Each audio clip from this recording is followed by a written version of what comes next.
Bem, boa noite a todos e todas. Como já falei em outros bate-papos aqui no canal da WB, durante todo o mês de setembro de 2020, faremos uma série de lives em ocasião da 13ª Caminhada em Defesa da Liberdade Religiosa, que acontece todos os anos na Orla de Copacabana, no Rio de Janeiro. Essa é uma iniciativa da CECIR, Comissão de Combate à Intolerância Religiosa, em parceria com a UWB, União Wicca do Brasil, e CEAP, Centro de Articulações de Populações Marginalizadas. O objetivo dessa transmissão é dar continuidade às atividades da 13ª Caminhada em Defesa da Liberdade Religiosa, que terá formato online nesse ano, atendendo a medidas de segurança e recomendações de afastamento social por conta da pandemia da Covid-19. O tema da live de hoje é Rituais Religiosos e Liberdade de Crença. E para conversar conosco, convidamos Saulo Gimenez, alto sacerdote da religião Wicca, graduado em filosofia e pós-graduando em ciências das religiões pela UNIC, militante social da liberdade religiosa,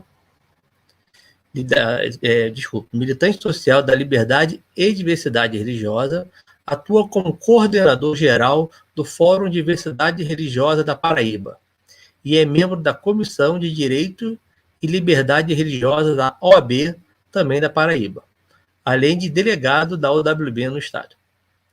Junto com Saulo, temos Marcelo Vassiti, Ron do clã Ora Hanô e presidente da União Cigana do Brasil. Marcelo é músico e membro da Comissão de Combate à Intolerância Religiosa, do Grupo de Trabalho da Expo-Religião e dos Conselhos Estaduais de Defesa dos Direitos Humanos e do de Promoção e Defesa da Liberdade Religiosa do Rio de Janeiro. Contamos também com a presença do pastor Ismael Lopes, cristão evangélico. Ismael é membro da nossa Igreja Brasileira, membro do Colegiado Miqueias, Brasil, membro da Frente de Evangélicos pelo Estado de Direito e membro da Iniciativa Interreligiosa pelas Florestas Tropicais, da ONU, IRI Brasil, ou IRI Brasil. Fechando essa maravilhosa mesa, temos o professor Cláudio Miranda, do Santo Daime. Miranda é mestre em filosofia, professor de religiões comparadas, pesquisador do fenômeno religioso e dos regimes políticos contemporâneos. É um prazer estar com vocês aqui hoje. Eu vou chamar todos aqui. Vocês já estão ao vivo, já estão vendo a carinha de vocês aqui. E antecipo o agradecimento pela generosidade e pelo tempo disponibilizado, né, para poder participar dessa live. Tá? Pastor Ismael, sumo sacerdote Saulo, Marcelo Vassiti e professor Cláudio Miranda. Boa noite. Como tema hoje, eu vou abrir aqui o microfone de vocês, menos o do Marcelo, cara. O Marcelo não dá para abrir, não. Só quando ele for falar mesmo. O tema hoje, né, rituais religiosos e liberdade de crença. Eu acho que para que a gente possa falar um pouquinho sobre essa temática, seria bom a gente poder saber um pouquinho sobre a religião, o segmento religioso, ou até a parte étnica, no caso da cultura cigana, de vocês.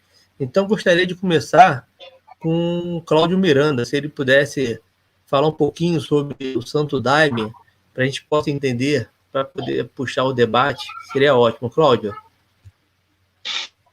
Bem, obrigado aí pela oportunidade de estar presente aí nesse debate. O Santo Daime, né, é uma religião ainda pouco conhecida, mas ela, junto com a Umbanda, é uma das duas únicas religiões autenticamente brasileiras.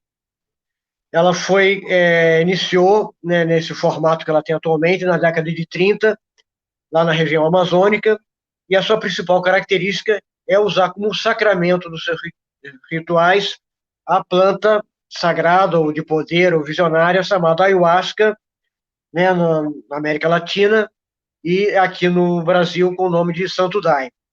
Né, então, essa planta é usada como sacramento unicamente nos seus rituais, nas suas igrejas, né, onde é acompanhada por hinos ou períodos de silêncio, e às vezes também com um bailado. Né? A nossa religião já está regulamentada e legalizada há vários anos, mas ainda sofre muitos preconceitos, né, em função das suas características específicas. Tá? Então, assim, então breve apresentação assim da religião, tá? Pô, obrigado, Cláudio.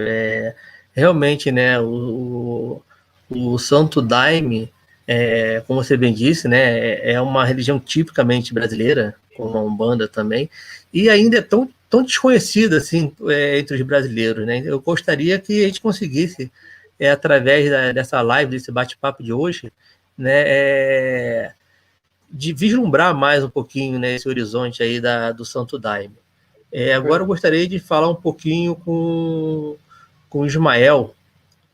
Né? O Ismael é um querido amigo nosso, a gente tem se esbarrado aí em vários colóquios interreligiosos, né? E sempre falando com muita propriedade, não só sobre a fé que professa, mas também a forma respeitosa que trata as demais religiões. Então isso já o capacita para estar aqui com a gente, meu irmão. Tem um de nossos aí, nós agora também aqui. Seja bem-vindo aí, fala um pouquinho aí sobre o seu segmento, que a gente possa entender. É um segmento tão vasto também, né? Esse segmento cristão, por favor. Muito obrigado, meu irmão Og. Muita saudade de estar sentado à mesa presencialmente com você, com demais irmãos e irmãs. Boa noite a todos e todas. Bem, eu sou o Ismael, venho de tradição evangélica batista, né? Sou cristão. Os batistas, eles nascem num ambiente, e tem várias narrativas diferentes acerca do batista, do seu nascimento, mas a mais validada é que nasce por volta de 1600 alguma coisa, com os remanescentes dos anabatistas e uma cisão dos congregacionais, e nasce lá a denominação batista. Nasce debaixo de um ambiente de perseguição, inclusive, onde os protestantes sofriam muita perseguição por conta da cisão recente com a Igreja Católica Apostólica Romana, os anabatistas, aliás, os batistas, como vem com alguns remanescentes dos anabatistas, sofrem hostilidade por conta dos demais protestantes. Então, nasce num ambiente de perseguição. Hoje, no Brasil, nós somos a segunda maior denominação. Os assembleanos são a maior denominação no Brasil, e os batistas vêm em seguida. Só a Convenção Batista Brasileira, que é a que eu faço parte, tem 1,5 milhão de membros. São 16 mil igrejas filiadas. É muito grande, o que me preocupa, por conta do uso que é dado à religião, à fé, à denominação, uso político, uso ideológico, uso não só dentro desse espectro político institucional, mas o uso de manipulação das práticas pessoais e do discurso violento que acaba incidindo sobre a prática de fé de outras pessoas. Então, eu escolhi me colocar dentro desse ambiente denominacional e religioso, confessando a fé evangélica, porque foi com os evangélicos que eu aprendi a fé cristã. Então, eu não abandono o nome evangélico. Eu acho que quem tem que mudar de nome é quem traiu a fé. E quem é preconceituoso, quem é violento, quem é de alguma forma intolerante, de quem é racista, religioso, eu acho que essa gente que tem que mudar de nome, não eu. Porque o que eu aprendi com a fé evangélica foi exatamente isso, o espaço de respeito, de ceiar junto, sentar à mesa e ter o momento da partilha, onde todos metem a mão no prato junto, todos partilham o pão, partilham do vinho, e compartilham a alegria e a irmandade. E ali, pelo menos para mim, não diz de qual religião deve ser, diz que deve se olhar como igual e sentar à mesa. E é isso que a gente propõe, é isso que a gente faz, e é isso que eu sonho para a igreja evangélica no Brasil, que todos e todas possam experimentar essa honra de sentar com o diferente, de aprender, de escutar e de partilhar sorriso, partir o pão. Acho que Cristo ficaria feliz em ver uma igreja no Brasil assim. É verdade, o Ismael. A gente tem acompanhado a oratória, né, de diversos pastores sérios, né, desse segmento, e eles têm o mesmo discurso, né, que o seu. Então eu acho que esse é o caminho certo, né? Eu acho que aqueles que congregam de um pensamento diferente, mas diferente de uma forma negativa, é que estão no caminho errado, né? Eu acho que essa verdade não representa a fé de vocês, né? Isso aí com certeza. Eu aprendi muito com você durante os colóquios, eu tenho aprendido, né? Bem, muito obrigado. Eu gostaria agora, o Saulo parece que ele deu uma caidinha. Gostaria então agora de ouvir o Marcelo Vassiti, que hoje é presidente da União Cigana do Brasil, né? Embora os ciganos não estejam aqui como religião, até porque não são, né? Os ciganos, eles entram na parte de etnia, mas dentro desse contexto étnico, os ciganos têm uma cultura repleta de simbolismo, né, que permeia ou perpassa religiões, né, e por conta dessa pegada étnica, né, essa cultura que eles possuem, também sofrem preconceito. Então, gostaria de ouvir um pouquinho o Marcelo falar sobre isso, sobre o cigano ser ou não ser uma religião, né? E essa parte um pouco cultural, Marcelo. É um prazer estar com você aqui hoje, meu irmão.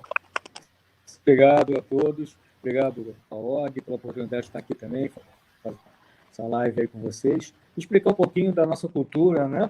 Da cultura cigana, que é pouco divulgada essa parte sobre, né? Então, falamos mais sobre preconceitos. Bom, primeiramente, cigano ele não tem uma religião própria, né? Nós ciganos não temos uma religião própria. Nós abrangemos a religião predominante no país em que vivemos, né? No Brasil aqui é católico, os ciganos vão ser católicos, mas não que seja obrigatório. A religião é livre, tá? Tem livre-arbítrio para você escolher uma religião com a qual você se sinta mais à vontade, mais próximo, né? Que tenha você tenha uma conexão com ela, né? Então, justamente, você vai ver cigano evangélico, você vai ver católico, espírito bandista, você vai ver muçulmano, você vai ver de todas as religiões, tá?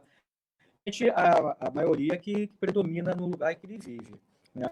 Predominante no lugar que ele vive, até por socialização, para socializar, porque devido às perseguições, né? Por exemplo, você está num país em que a maioria por exemplo, católica, você não pode ser de outra religião, porque vai de encontro, né? A maioria das pessoas que têm aquela religião. Então, para não sofrer o preconceito, sofrer a perseguição, né? Agora, sim, nós temos nossos rituais, sim, que nós fazemos, que são os rituais da morte, né? Quando você faz a passagem, nós temos o ritual do casamento, você tem do nascimento também, tá? Que nós fizemos. Então, e fora disso, eu queria falar um pouquinho sobre a quiromancia e a parte da adivinhação, tá? Nós cremos, se cigano crê na reencarnação como forma de evolução de vida, certo? Nossas crenças e cultos, além de serem utilizados como forma de dados por nós, são os meios que temos para ajudar as pessoas. Acreditamos que Deus disparou os ciganos no mundo para praticar o dom da adivinhação, tá? Na finalidade de ajudar os seres semelhantes. Por exemplo, então, nem sempre esse dom não é passado não é passado, ele já vem, nós já temos esse dom da adivinhação, né, da cura, né? Os ciganos ele tem o dom de ajudar o próximo, não de fazer, né? Então, por exemplo, nós temos mesmo com as injustiças, né, que temos sido vítimas e tudo ao longo desses séculos, valeria a pena perder esse dom, não valeria a pena, né? Os ciganos possuem poder da cura e fazem o bem através de plantas, com a proteção dos amuletos e com a evidência evitam males e tragédias vindouras. Isso já é um dom que nós temos, né? Vemos com esse dom já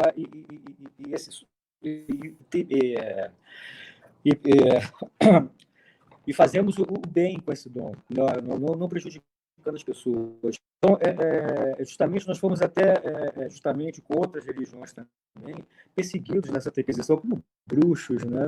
Então, fomos queimados na fogueira por causa do dom da adivinhação, né? Desse dom da quiromancia, da cura das ervas, né? De fazer né? com plantas medicinais. Então, tudo isso era tido como bruxaria, né? Esse dom também foi muitas ciganas e ciganos também foram queimados na Santa Inquisição. Não aqui fazendo mau uso, né?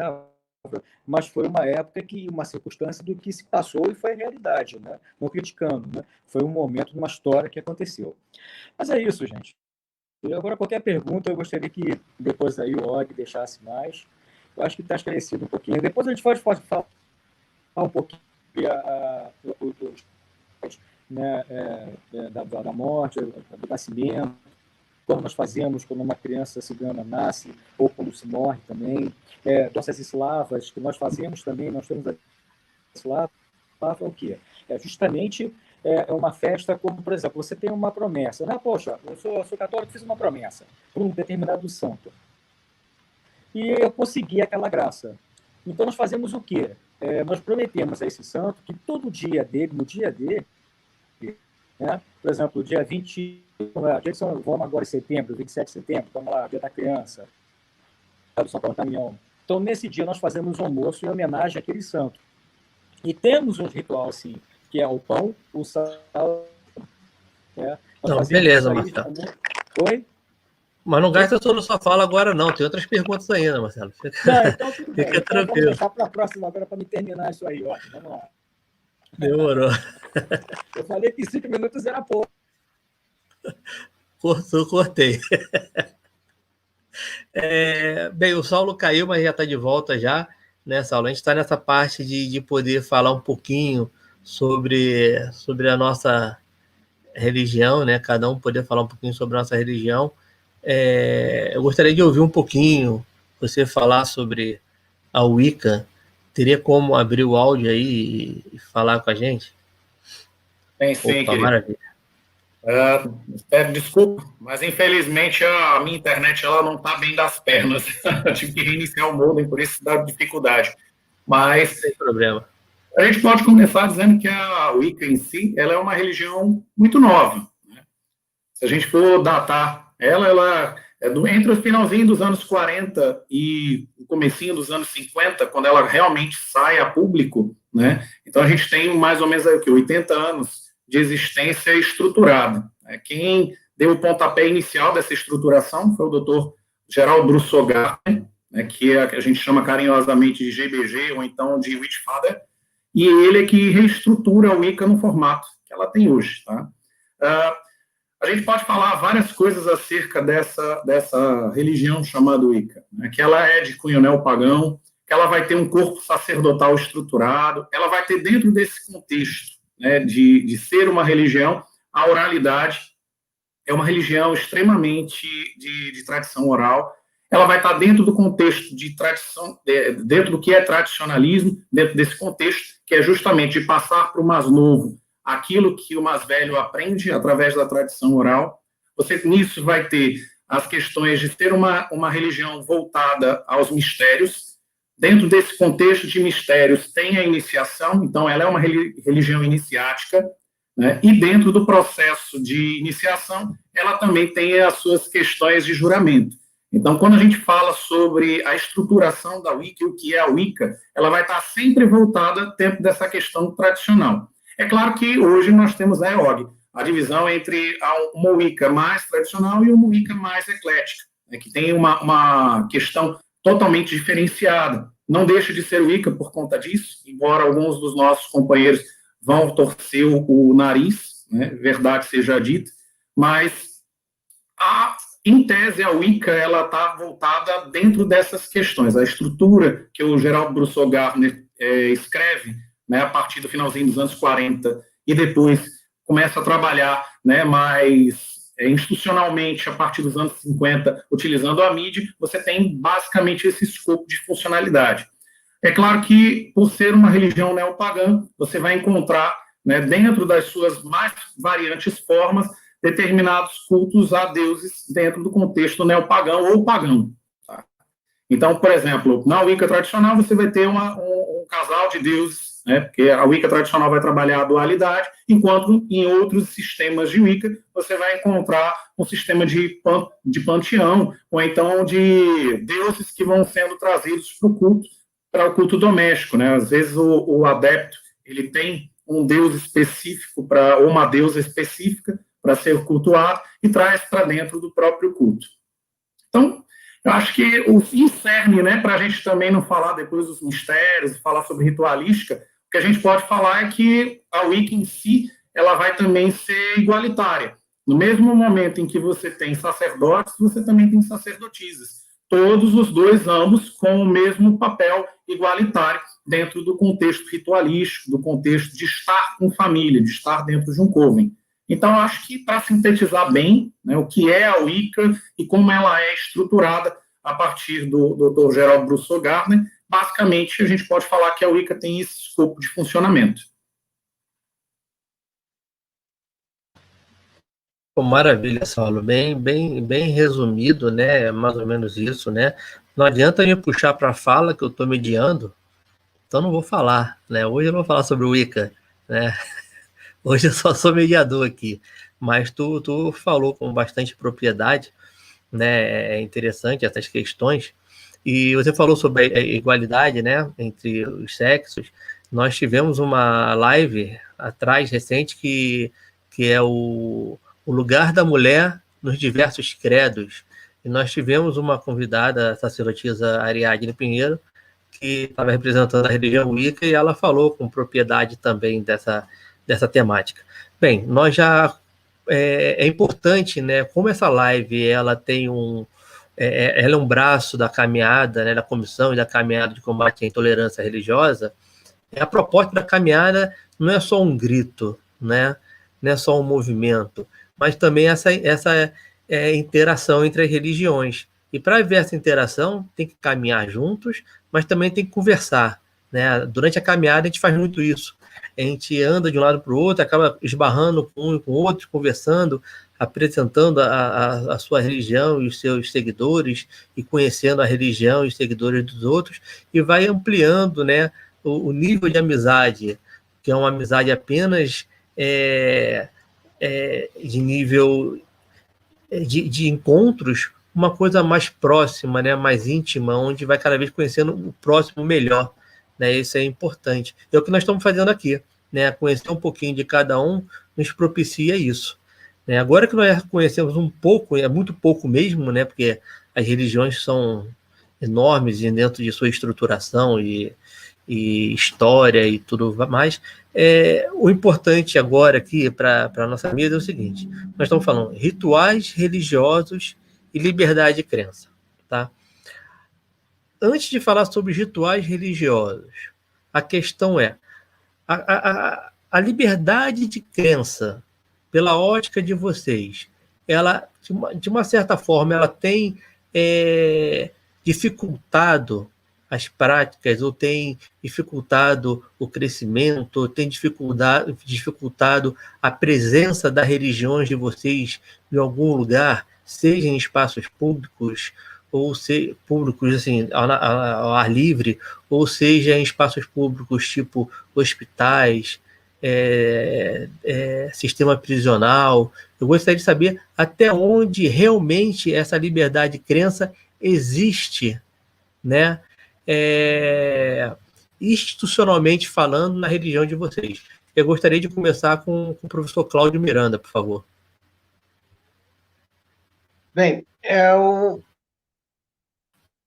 o Santo Daime, né, ela sofreu, assim, uma incompreensão, uma intolerância, em função principalmente do uso, né, da substância que nós usamos, né, o chá do Santo Daime, que durante muito tempo foi considerado, né, por muitas pessoas, por ignorância, principalmente, como se fosse uma droga, né? só que ela não é uma droga, né? É uma planta sagrada que tem como característica, né, propiciar a expansão da consciência, né?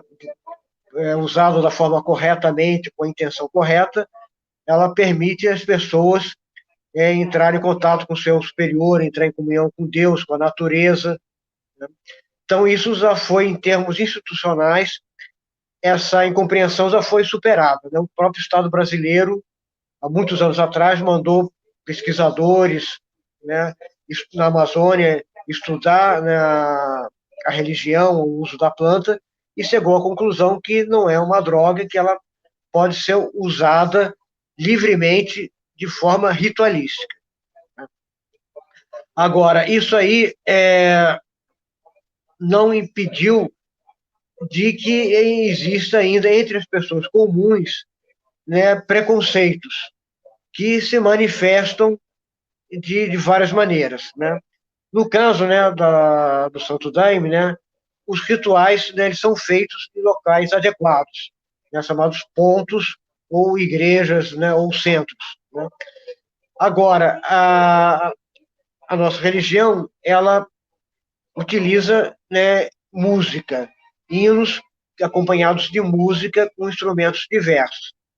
E essas músicas, né, não são para serem usadas só nos rituais, nos locais adequados, né? Os seus adeptos, né, são estimulados a usarem, né, a praticarem seus rituais, né, sem o daime, né? O daime é só usado nos locais adequados, nos dias adequados, né?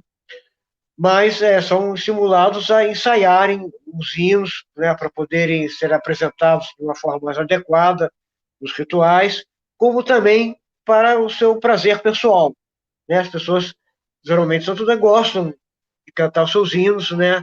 Elas por si só já possibilitam um estado de expansão da consciência e comunhão com Deus.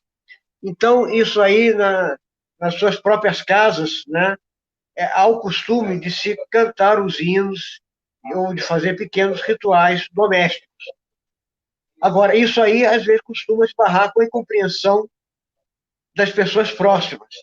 Então, eu gostaria de compartilhar com vocês um caso pessoal meu que aconteceu esse ano, no lugar onde eu moro. Eu moro aqui em Petrópolis, né, atualmente, há vários anos. Moro numa casa alugada, onde a pessoa que me alugou, uma moça que me alugou, mora do lado, né? E ela nem sabe da minha religião, não costumo, assim, abrir, né, para qualquer pessoa, né, qual é a minha religião, até em função dessa compreensão, né? Mas eu costumo, eventualmente, tocar os hinos, né, da minha religião, né? Através, né, cantando, ou pela internet, ou por CDs, né? E no começo do ano, eu, junto com a minha esposa, fizemos um pequeno ritual no fim de semana, na parte da tarde, na noite, somente eu e ela, cantamos hinos, acompanhando com alguns dos instrumentos que nós usamos, que é o maracá e tambor. Foi um ritual curto, né? E quando acabou esse ritual, eu fui olhar o meu WhatsApp, tinha um áudio dessa moça que aluga a casa para mim, meio histérico, né, falando que se eu não acabasse com essa macumba, ela ia chamar a polícia, tá, para me processar, para me prender. Tá? Isso foi uma situação profundamente desagradável, né? Depois eu conversei com ela, expliquei a ela que a Constituição brasileira permite a liberdade religiosa e a utilização de cultos na sua casa. E que se ela chamasse a polícia, quem ia ser processado e presa seria ela e não eu. Ela desconversou um pouco, né, falou que eu era a vizinha, que estava se sentindo incomodada e tudo. Mentira, né? Depois eu, né, averiguei isso com a vizinha, não teve nada disso, né? A minha intenção era até realmente de processar ela. Não pude fazer isso, né, porque nessas condições que eu estou vivendo no momento, não tenho condições de sair de casa. Se eu processasse, abrisse um processo contra ela, eu ia ter que sair daqui, ia criar um conflito, ia ter que sair daqui, e em função da pandemia e de outras situações, né, isso não seria possível fazer. Talvez até faça, né? Em algum momento eu vou sair daqui, porque não me interessa ficar num lugar onde eu não posso praticar a minha religião livremente, né? Correndo risco de ser ofendido, né? Então, apenas, talvez até faça isso depois que sair daqui, tá? Mas eu estou dando isso um exemplo de como, né, a minha religião, e não só a minha, né? O que pegou mais foi o uso do tambor, né? Parece que, né, o uso do tambor, né, seja pela Umbanda, pelo Daime ou outras religiões que usam tambor, né, perturba, incomoda, né, pessoas assim, né, que tem esse tipo de preconceito, né? A moça até é espírita, mas apesar disso ela se sentiu incomodada pelo fato de eu tocar o atabaque aqui, baixinho, inclusive, né, nem alto, nem, né, perto dela. Né? Então, eu dou isso como um exemplo, né, de como ainda precisamos superar muito, né, o preconceito que existe entre muitas pessoas em relação a determinados rituais religiosos. É interessante, né, o Cláudio? Eu pensei que ela tivesse confundido a maraca com a macumba mesmo, né, em termos de instrumento, mas É não, mais foi o tambor preconceito mesmo mesmo, que né? Não incomodou foi ela, né? Porque o falta maraca de não conhecimento, faz muito ruído, né? não foi falta de conhecimento de informação sobre instrumentos Não, é musicais, não, né? preconceito mesmo, né? A pessoa não quer, não É, gosta de ouvir ritual com tambor. Acha que isso é macumba, né? E é. macumba é uma coisa horrível para essa pessoa, né? Em tempo, eu digo, Cláudio, que a Decrade no Rio de Janeiro ela está atendendo virtualmente, tá? Ela está recebendo as denúncias online. Tá? O Sim. delegado tá funcionando perfeitamente. Tá? Ele, se você quiser qualquer coisa, depois tu entra em contato que a gente te orienta, sem problema algum. Não, eu sei que eu posso fazer a denúncia, só que nessa situação que eu estou vivendo, se eu fizer a denúncia, eu vou ter que sair daqui, né? Eu vou criar um conflito com a pessoa que está alugando a casa para mim. Ah, sair daí da residência e não para ir fazer a denúncia, né? Entendi. Não, é saída, teria que sair, teria que me mudar daqui. É chato, né? Pois é. E no momento eu não tenho essas condições de fazer esse movimento de me mudar daqui. Não, Entendeu? verdade. Não, perfeito. É importante esse tipo de depoimento seu, né, Cláudia? Porque nós estamos aqui tratando sobre isso, né? A gente fala muito sobre intolerância religiosa e tal, mas a gente pode falar porque a gente vivencia isso, né? Então a gente tem lugar de fala, né? Nós não estamos falando pelos outros, nós estamos falando por nós mesmos, né? Por que não? Né? Obrigado, Cláudia. Gostaria de aproveitar, a gente está falando sobre intolerância, né? E depois nós vamos falar sobre rituais, tá? Estamos falando sobre intolerância e a gente acredita que os evangélicos, né, de uma certa forma, não sofrem preconceito, né? Eu me lembro, já antecipo que eu vou passar a fala já para o nosso irmão Ismael. Eu me lembro uma vez que ele postou no Instagram dele uma história, se fosse no tempo das fogueiras, de que lado que você ficaria, né?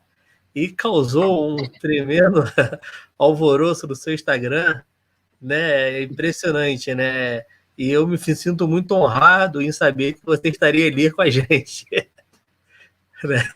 Mas vocês também sofrem, né, preconceito, né? O caso foi esse, né? Uma liberdade de expressão sua, né? E você acabou sofrendo esse preconceito. Fala um pouco aí pra gente quais são os tipos de preconceitos que vocês sofrem e que nós, por falta de informação, desconhecemos. A gente encontra um problema maior entre os evangélicos do que fora, na verdade. Não existe nenhuma pressão institucional ou de outras religiões de forma violenta contra os evangélicos. Eu, pelo menos, nunca percebi, não tenho relatos. Todas as vezes que eu ouço relatos de violência religiosa contra evangélicos foram cometidas por outros evangélicos. É com muita tristeza que eu falo isso, né? Mas é por divergências, por exemplo, fazer a caminhada. Eu lembro que a legenda foi assim, perguntaram que tipo de cristão eu era. Eu disse que eu era o tipo de cristão que, se vivesse na Idade Média, ficaria do lado das bruxas.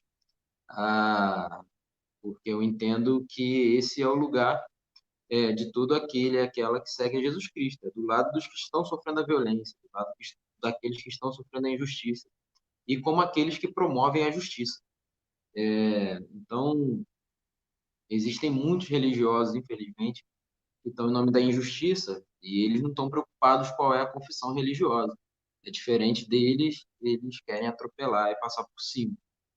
Afeta os interesses deles e delas, né? Eles querem passar. Já aconteceu também a nível institucional. Eu faço assistência religiosa no sistema socioeducativo, né, no DEGAS. E dentro do sistema socioeducativo, do sistema prisional, a gente tem praticamente um monopólio de uma denominação evangélica neopentecostal. Eu não vou citar o nome para evitar qualquer problema judicial, mas todo mundo sabe qual é o que eu estou falando. E a gente teve um problema com a capela, que é interreligiosa, né, porque, por lei, qualquer sacerdote religioso pode fazer assistência religiosa no sistema socioeducativo e prisional, não é uma patente evangélica ou católica. E eles pintaram a capela com a logo da denominação. Fizeram uma doação para determinada unidade da instituição e pintaram a capela com a logo da denominação, colocaram lá o slogan, né? Jesus Cristo é o Senhor e tal. E ok, eu acredito nisso, Jesus Cristo é o Senhor. Mas quem é de outro credo não é obrigado a fazer o seu culto com isso escrito na parede. E a gente entrou em embate por conta disso. Eu fui um dos que fez a reclamação. E, enfim, não posso mais entrar na unidade.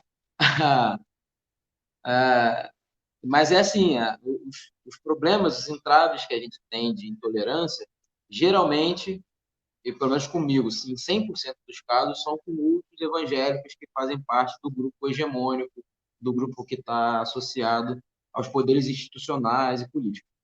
Então, não estou no lugar de quem fala que sofre por conta de ser evangélico. Nunca sofri preconceito por conta disso. Mas sofri por ser um evangélico que entende que o evangelho é o lugar dos irmãos e das irmãs, independente de credo, raça, gênero e, enfim, as demais diferenças entre nós. Não, perfeito, Ismael. E as pessoas pensam errado, né? Pensam que intolerância ela é só interreligiosa, né? A intolerância intrarreligiosa também é intolerância e ela entra no mesmo tipo de crime, né?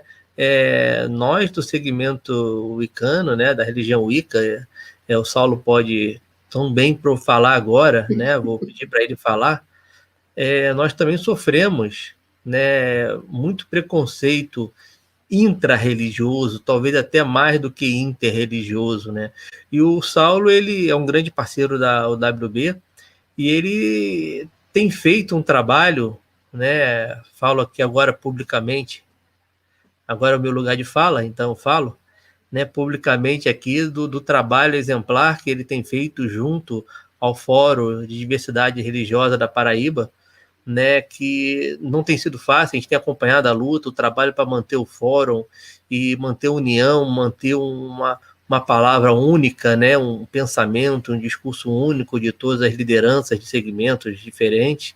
E o Saulo tem segurado isso. A gente sabe quanto é complicada a questão no Nordeste, né, dos coronéis, né, eu acredito que deva bater de frente muito aí com essas questões. Eu gostaria que o Saulo falasse um pouquinho, não só sobre o tipo de preconceito, né, que a religião Wicca ela sofre, mas se der tempo também, Saulo, para não nos alongarmos, né, fala um pouquinho dessa luta que vocês têm aí pelo fórum, também aí na Paraíba, por favor. Meu nobre, como o pastor Ismael falou, a gente às vezes sofre muito mais com a intra do que a externa.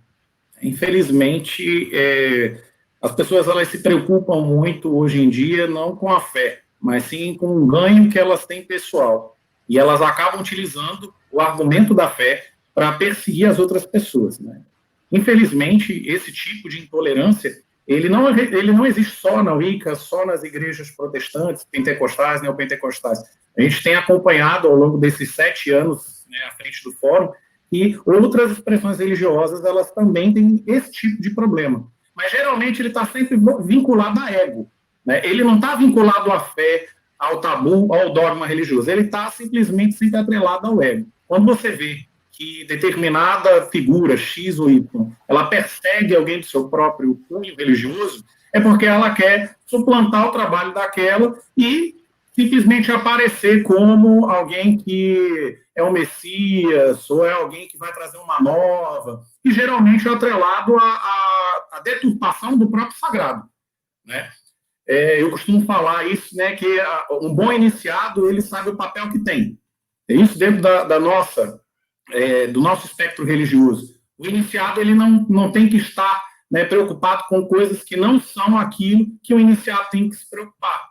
Quando passa desse limiar, é ego. E se você não trabalha direito na sua iniciação, o ego, você, na verdade, não aprendeu nada e não é um bom religioso, né? Mas a dinâmica que a gente enfrenta, né, Og, ela às vezes até escondida pelo obscurantismo. O que eu quero dizer com isso? Às vezes o trato quando descobrem da nossa religião é tentar minar a gente da forma mais, né, pintada, para não dizer assim, não estamos fazendo com você intolerância religiosa. Na verdade, o que nós estamos fazendo aqui é redução de quadro. Eu quase perdi emprego, né? A gerente do Carrefour, da qual eu trabalhava, né, que era a unidade daqui dos bancários na Paraíba, eu não tenho problema nenhum para falar sobre isso. Ela, conversando comigo, disse: se eu soubesse no momento da sua contratação que você era bruxo, eu não teria te contratado. A minha sorte foi que nós temos aquela questão de deixar o nosso lado religioso. Vou até pedir desculpa para vocês com as explicações a respeito da Wicca, porque é muito difícil falar da nossa própria religião para outras pessoas. A gente está acostumado a falar com as pessoas do nosso próprio cunho. Então, sai muito mais fácil, né, as explicações do que a gente gostaria de falar para o público em geral. Tanto, às vezes, até por causa do próprio juramento. Mas, para vocês terem uma ideia, eu quase levei tiro, né, uma vez na prática religiosa no quartel, 15º Batalhão de Infantaria Motorizada, pedi autorização, saí para fazer a ritualística, escolhi um lugar, né, bem distante, acionaram a Guarda Norte, não avisaram as pessoas que eu estaria ali, e eu só escutei quando a 9mm ela só engatilhou e o sargento que estava frente ao destacamento, ele pediu a senha e a contrassenha. A sorte foi isso. Aí quando eu tirei o capuz, aí eu escutei o sargento: mas Jimenez, que era o meu nome de guerra, Jimenez, é você quer me matar, rapaz, uma hora dessa. Só que isso causou um rebuliço muito grande na estrutura militar, da qual eu fazia parte. Então, para vocês terem uma ideia, o comandante do batalhão, ele me chamou em particular e reservou uma área específica para que eu pudesse ter as minhas práticas quando estivesse no quartel de serviço, né? O Og sabe, a gente tem dias específicos de celebração e horários específicos. Então, basicamente, ele entendeu, né, pela prerrogativa de que eu não iria usar a capela, né, porque lá também tem uma capela interreligiosa, mas por motivos da nossa própria dinâmica de religião, a gente precisa, né, de um espaço maior e coisa e tal. Então, houve esse entendimento. Mas, por exemplo, eu quase perdi meu emprego, né, quando trabalhando no Carrefour. Eu já tive problemas, por exemplo, de entrar com roupas, né, nossas, que a gente... Embora, né, o Skyclad seja uma coisa diferente, mas a gente, quando vai para eventos, nós levamos capa. Eu mesmo uso o meu kilt. E na Assembleia Legislativa do Estado da Paraíba, eu fui parado na praia. Era um evento interreligioso. Todos os religiosos passaram com as suas vestes e eu fui barrado só porque estava de kilt. Aí o segurança precisou perguntar lá dentro para ver a liberação. Então, esse tipo de situação é o que a gente enfrenta com mais facilidade. embora, ao longo desses 7 anos de atuação, a gente tenta fazer com que as outras expressões religiosas elas entendam o que é a Wicca e como um sacerdote ou a sacerdotisa Wiccans, eles têm, né, de diferença para poder estar em conjunto com o todo, né? Mas é uma batalha que a gente faz dia a dia, né? Por exemplo, ao longo desses 7 anos de atuação do Fórum, foi muito difícil agregar expressões religiosas para elas terem um entendimento do diálogo interreligioso, porque muitas expressões religiosas ficavam também com medo de serem mal interpretadas ou então discutir um dogma e tabu religioso. Quando a gente fala de diálogo interreligioso e respeito à diversidade e à liberdade religiosa, a gente tem que lembrar que o diferente ele tem que ser respeitado. Estava falando ainda há pouco no privado com o pastor Ismael, aqui no fórum nós temos o pastor Bruno Ponte Costa, o pastor Alto, que são da Igreja Batista, e eles entendem essa dinâmica e respeitam. Sabe? Aqui do Santo Daime, professor Cláudio Miranda, a gente tem o pessoal da UDV, do Santo Daime e da Barquinha. Eu não sei se o senhor conhece a Barquinha. É uma coisa muito daqui do Nordeste, e também é uma religião ayahuasqueira.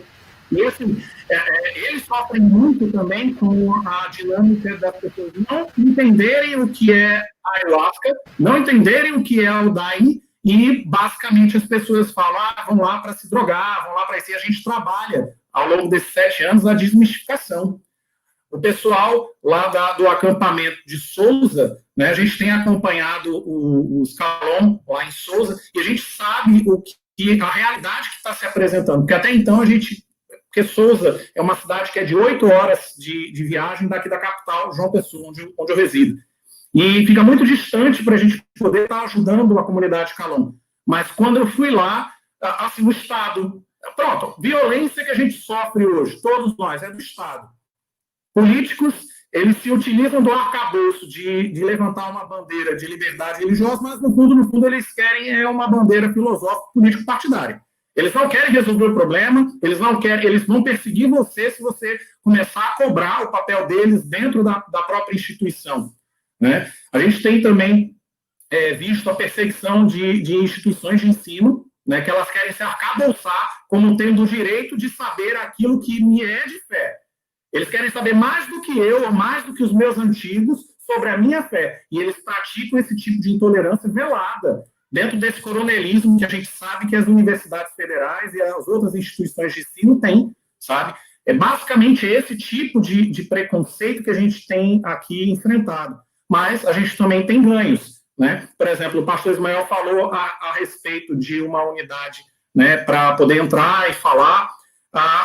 Se não me falha a memória, uns 4 anos atrás, a antiga FEBEM, que aqui tem outro nome que agora eu não me recordo, que é uma unidade para jovens infratores, ela abriu a perspectiva de outras religiões utilizarem o espaço e conversarem com os menores infratores.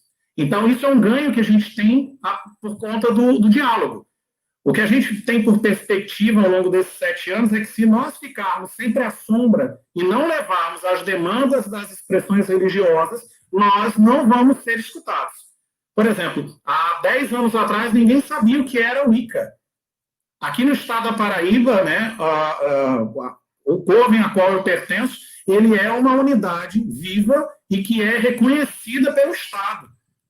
Infelizmente, em outros estados, né, que a gente conhece, a Wicca é tida como folclore, é tida como aquelas coisas que o povo escreve na internet, que nem sabem o que é Wicca, mas inventam de dizer, né, o que é, e não praticam, não sabem o que é, não sabem para onde vai, o que representa para quem é do credo. E assim, a gente vê um crescimento, às vezes, das pessoas acharem o que é e tentar em conversas particulares. Eu já escutei muito quererem me comparar a Harry Potter, quererem me comparar a filmes da Disney. E a gente tem aquele trabalho de formiguinha para explicar, né, para essas pessoas todo um contexto que a religião tem. Porque é uma religião, ela não é um culto, não é uma seita. Né? Às vezes eu tenho que escutar, mas então você pratica uma seita? Não pratica uma seita. Pratica uma religião, que ela é estabelecida em vários dogmas, em vários tabus religiosos. E, infelizmente, né, o que a gente vê dentro desse parâmetro aqui na Paraíba é que se nós não usarmos a nossa fala, as outras pessoas, né, boas, elas sofrem. Por exemplo, o pastor Ismael falou, nós tivemos aqui problemas também com a comunidade pentecostal. Sofreram abusos de fanáticos, que não são religiosos, mas são fanáticos. E nós, de outras religiões, isso eu estou falando em nome do Zen, do pessoal da Igreja Católica, do pessoal do Daime daqui, sabe? E a gente se juntou e foi lá e mostrou para que aquela pessoa ela parasse de perseguir esses evangélicos. A Igreja Católica, no interior, aqui uma cidade chamada Cajazeiras, saíram em procissão, um grupo de fanáticos foi acossando essa procissão, dizendo que eles iam para o inferno por acreditar em imagens. Olha, o Estado da Paraíba é tido como um Estado muito católico. Para vocês verem que não é só as ditas minorias, a gente fala assim porque eu não me considero minoria religiosa, né? Eu me considero uma religião. As pessoas têm que entender que se a gente ficar sempre organizando as coisas como minoria, a gente nunca vai ter o respeito que merece. Pelo menos é a minha dinâmica, é o meu pensamento. E a gente sai para dar a mão um ao outro. Então, hoje nós temos 36 expressões religiosas que compõem o fórum, que juntas lutam, constroem, debatem. Então, por exemplo, nós temos leis em 6 cidades aqui, que é a Semana Municipal de Combate à Intolerância Religiosa, construindo nesse processo democrático, escutando todas as expressões religiosas, sem discutir tabu, sem discutir dogma, porque não me interessa o que é o dogma do outro. É diferente do meu. Eu não tenho que dar pitaco, eu não tenho que falar que ele está errado em fazer aquilo. Ao contrário, eu tenho que respeitar ele. E é essa a bandeira mais difícil que a gente vê na luta contra a intolerância religiosa. É as pessoas entenderem que elas precisam respeitar o diverso. Eu não preciso ter a mesma prática, mas eu preciso respeitar que aquela pessoa tem a mesma prática. Porque só assim eu garanto também a minha. Entendeu? Perfeito, Saulo. Muito bem falado, né? Essa questão, né? Tu fechou, tá? Que acontece na Paraíba, né? E a gente tem acompanhado de perto, né, o trabalho do Saulo e o que ele tem feito lá. E a gente fala muito sobre... O Saulo falou agora sobre a questão de Souza, né, a comunidade cigana, e eu gostaria de ouvir agora, inclusive esse trabalho que o Saulo está falando lá de Souza, é uma parceria, né, em conjunto com a União Cigana do Brasil, né, que está o Marcelo aqui, presente. E, Marcelo, eu gostaria de saber de você qual tipo de preconceito, tá, os ciganos étnicos sofrem, né, hoje no Brasil. Bom, preconceito, étnicos, ladrão de cavalo, esses termos pejorativos que existem no dicionário, né, que já está saindo, graças a Deus. Foi até pedido do meu pai, numa entrevista que ele deu na Hoje, pedindo que a Aurélio, né, justamente o dicionário do Aurélio, que retirassem, né, esses verbetes que tinham ali, dizendo que cigano era boêmio, ladino, que vivia de objeto subtraído, então é o único povo que carrega o dogma de ladrão, né, em todo o mundo. Então esse é o preconceito. O preconceito também que Marcelo, só não querendo te cortar, você me lembrou uma passagem agora, né, rapidinho, só para eu não deixar em branco. Uma vez eu e o compadre Mio, a gente estava vindo lá de Brasília, a gente foi receber em parceria com outras pessoas da Comissão de Combate à Intolerância Religiosa o prêmio lá da paz, não assim, né, contra a caminhada. Aí na volta, não passando ali pela aquela parte do aeroporto, onde o pessoal vê se tem alguma coisa no bolso, não sei o quê, né? Eu estava todo paramentado com sacerdote, né? Com pentagrama e tal. Aí passei, eu falei, vai apitar tudo, não apitou nada. Aí seu pai foi passar. Aí apitou tudo, ele começou a ficar nervoso. Aí tira uma camisa, aí passa, apita, não tira, começou a ficar nervoso. Eu vou ficar pelado aqui, isso é preconceito contra cigano. Cigano não é ladrão. Ele lembrou essa passagem agora. Justamente já te levamos esse cabo todo aí de ladrão. Então, esse preconceito. Inclusive, tem uma passagem que aconteceu comigo, com a minha família, né, em qual eu fui lá no Festival de Santa Sara, 24, 25, lá em São Maria da França. Estava eu, meu irmão, minha cunhada e minha mãe, né? Nós estávamos indo no restaurante lá, na praça, e quando nós estávamos com a roupa típica, cigana, que era festa, né, de Santa Sara, nós tentamos entrar no restaurante e o garçom falou que estava fechado. Eu falei, está fechado, mas eu estou vendo entrar gente aí. Realmente estava entrando outras pessoas. Ele deixou entrar e nós dizíamos que estava fechado. Meu irmão ficou pé da vida. Ele queria... O cara falou, cara, você não está no seu país, você está no outro país. Para você ver o preconceito, porque nós estávamos com roupa característica de cigano. Porque nós fomos barrados num restaurante, tá? Nós tínhamos dinheiro para pagar, obviamente, tá? Não ia esmolar, mas sofremos esse preconceito de eles não deixar entrar no restaurante, né? Esse é um preconceito que ainda existe ainda, né? Na Europa é pior do que aqui no Brasil. Aqui nós estamos privilegiados, né? Devido a essa divulgação que teve, justamente foi o Gypsy King, o grupo Gypsy King, com a música cigana, né? Ele abriu e meu pai também, o Vassiti, que ao longo desses 30 anos veio divulgando a cultura cigana através da dança. Ele falou, pô, vem cá, como é que nós vamos atingir o público e falar sobre a nossa cultura? Nossa cultura é vasta, ela é rica, nós temos uma cultura, né? Porque as pessoas só conhecem o lado negativo, né? Que é ladrão, rouba criança, ladrão de cavalo, e mais. Então, ele tinha esse ideal de justamente levar essa informação ao povo, que nós temos uma cultura, né? Então, justamente, até um exemplo, tinha citar nome aqui, mas era uma família aqui que morava aqui no Rio, ele morava num prédio, e para não sofrer o preconceito dos vizinhos, que ele era cigano, família cigana, o que ele fazia? Ele, quando ia num casamento, uma festa cigana, ele ia com roupa comum, levava a mala no carro com as roupas ciganas, né, tradicional, chegava em um lugar antes de entrar no clube, ele ia no restaurante, algum lugar, trocava de roupa, iam para a festa com a roupa típica, ao sair da festa, trocavam de roupa, entrar no apartamento para poder não ser perseguido, taxado, né, de cigano. Infelizmente, ainda existe, mas isso aí já tem um tempo atrás. Mas, graças a Deus, devido a esse trabalho também, e aqui no Brasil, graças a Deus, as pessoas simpatizantes, muitos são simpatizantes pela cultura cigana, então eu acho que abriu, melhorou bastante, né, com as mídias também, por meios sociais, né, pela internet, divulgou-se bastante sobre a nossa cultura até então, que era desconhecida. Então, justamente através da música e a dança, e nos shows nós falávamos, né, sobre um pouquinho da cultura, esclarecia.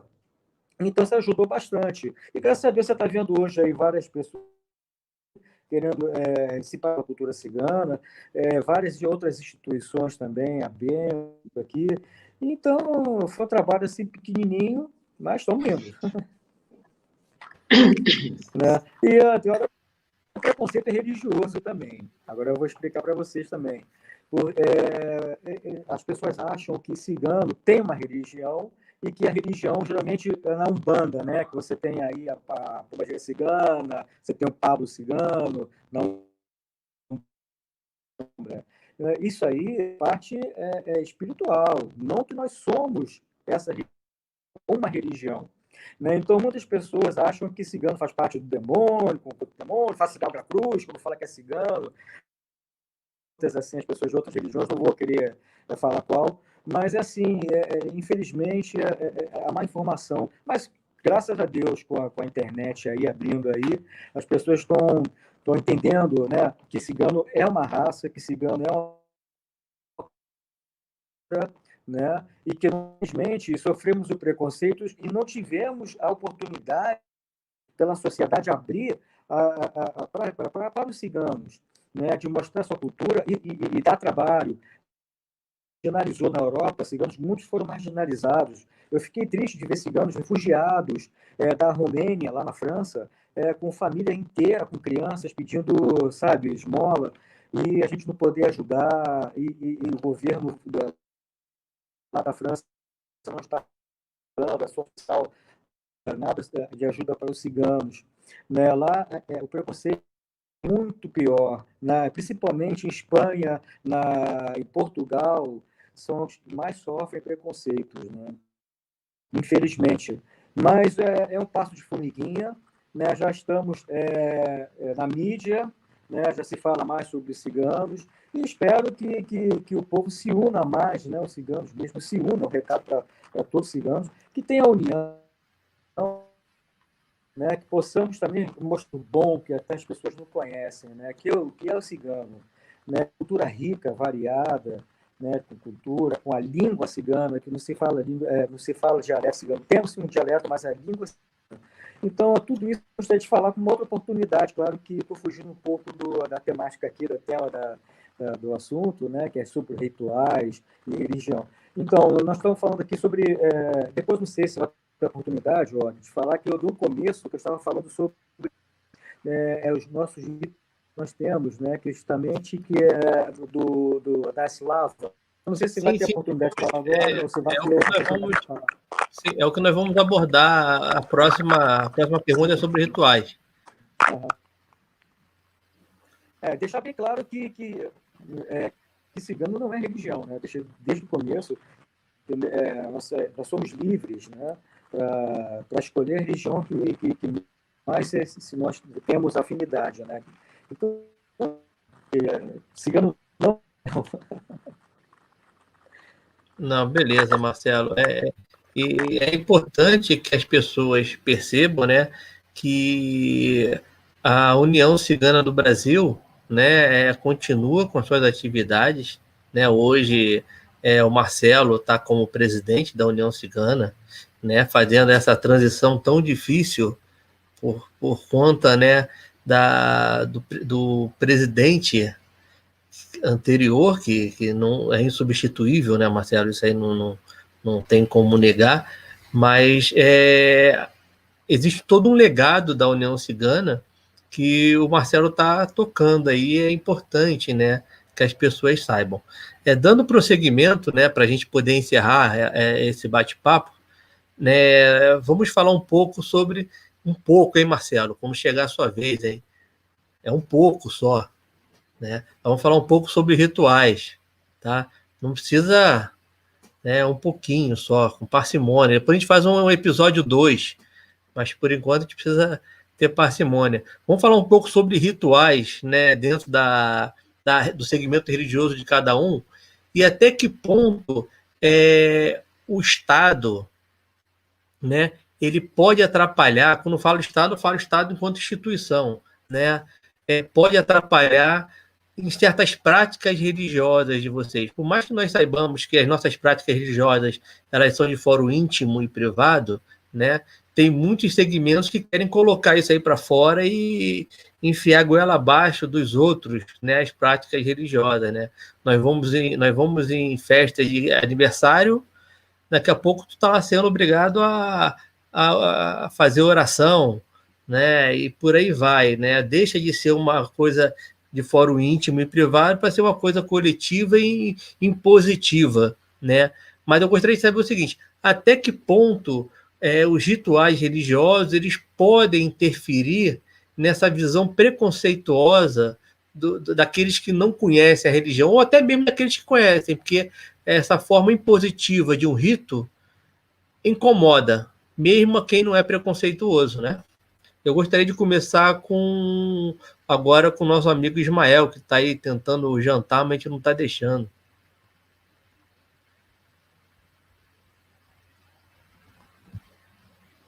Vai, Abril. Eu estou comendo um aipim frito.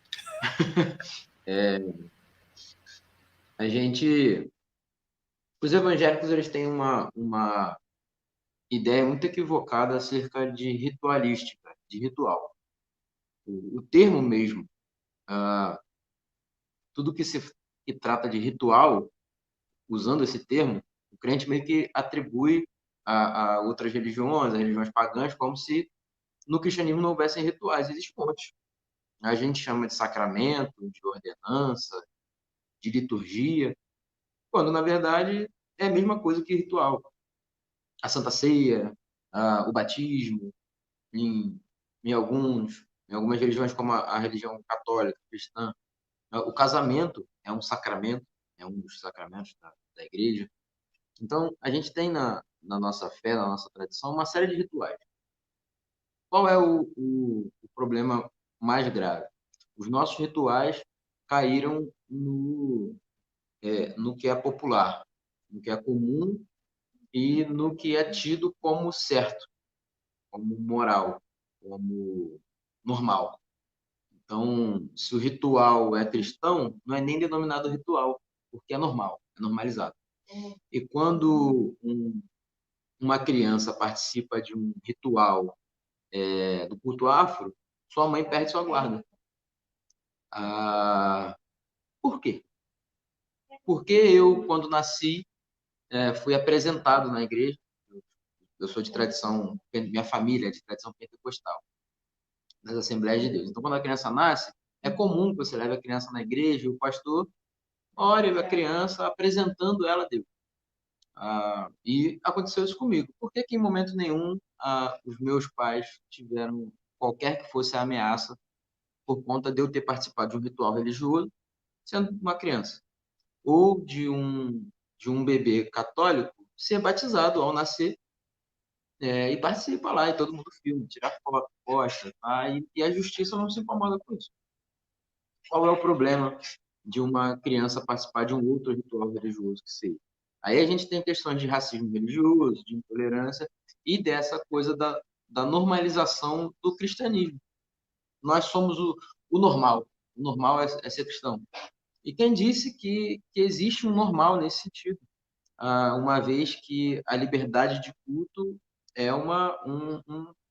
algo preconizado pela República, por um espaço democrático, um país democrático. Não só o direito à crença, como o direito à não crença. Aí a gente tem as pessoas ateus, né? Então a gente primeiro tem que tirar essa ideia do normal, né? Pensar uma prática, um modelo de vida que seja amoral, né? Sem uma moral religiosa estabelecida como a correta, ou como a que determina a prática.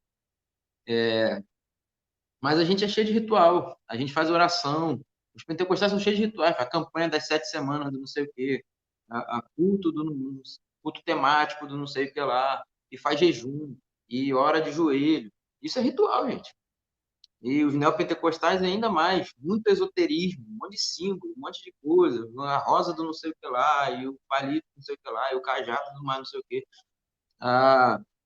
Um montão de elementos, se você for pensar de uma maneira, passando pelo sincretismo, você vai encontrar no culto pagão, você vai encontrar no culto afro, você vai encontrar na tradição cigana, você vai encontrar em uma série de outras tradições religiosas, e que a gente fala, não, mas o nosso não é ritual. Por quê? Olha, as histórias de Jesus, né? Jesus cura um cego e ele cospe no chão, faz um barro, coloca nos olhos. A gente chama de milagre, mas o Og vai chamar de bruxaria. E é a mesma coisa. O Saulo vai chamar de bruxaria. E eu não sei como o Daime chamaria, mas talvez de milagre também. Enfim, a gente tem um monte de similaridades de outras religiões, de similaridades ritualísticas, que a gente simplesmente nega o nome, não é ritual. Porque por alguma razão a gente acha que ritual é algo que não pertence à fé cristã e que a gente simplesmente não faz e que não é o normal. Então, se há ritual em outras, a gente trata como crime, como, enfim, com ideias equivocadas, preconceituosas e intolerantes. Então, acho que primeiro os evangélicos e os cristãos têm que entender que a gente é cheio de ritual, uma porção, um monte de ritual que a gente absorveu de outras tradições religiosas.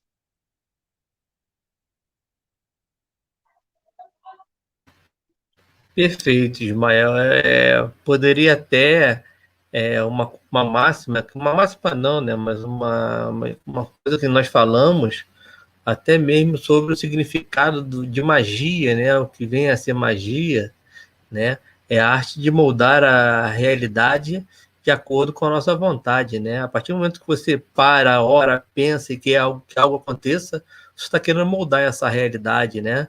Então, dentro desse contexto, tudo magia é, né? E o fato de viver é a maior magia de todas, né? Ainda mais nesse momento de pandemia, né? Estar vivo aí com o governo que a gente está é quase que um milagre, né? E vamos tocando. Eu não sei se eu acordei o Cláudio. Cláudio, pareceu que estava dormindo aí, Cláudio. Tirou uma fecho para testa? me concentrar melhor aí.